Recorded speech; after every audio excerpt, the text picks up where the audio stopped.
दिल को फरहत बख्शने वाला नज़ारा। दुनिया में कई कलमात हैं जो कौमों को इकट्ठा करते हैं, ज़बान, नस्ल, वतन या मुश्तरका मफादात। मगर इन सब की वुसअत महदूद है। कोई दरिया, पहाड़ या ज़बान इनकी हदबंदी करता है। लेकिन वो कलमा जिसने हमें जमा किया है, इन सब रुकावटों से मावरा है। ये ऐसा कलमा है जो पूरी इंसानियत को अपनी आगोश में ले सकता है, जिसमें काले, गोरे, अरब, अजम सब बराबर हैं। ये कलमा है ईमान बिल्लाह, उसके फरिश्तों, किताबों, रसूलों और यौम आखिरत पर।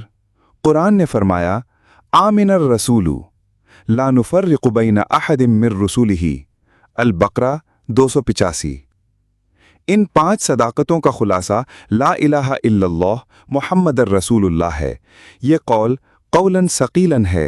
अल-मुज़म्मिल 5, जो तूफ़ानों और आजमाइशों में भी अपनी जगह कायम रहता है। कुरान ने उसे पाक दरख्त से तशबीह दी, कशजरतिन तय्यबतुन अस्लुहा साबितुन व फ़रउहा फ़िस समाई। इसकी जड़ें ज़मीन में मजबूत और शाखें आसमान तक हैं, और ये हर वक्त फल देता है।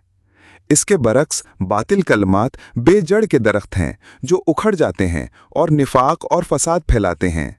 हमारा कलमा अमन व सलामती का दरख्त है जो नस्ल, ज़बान और रंग के फ़र्क को मिटा देता है और उम्मत को एक वहदत में जोड़ देता है। पार्ट 3 के लिए अगली वीडियो देखें।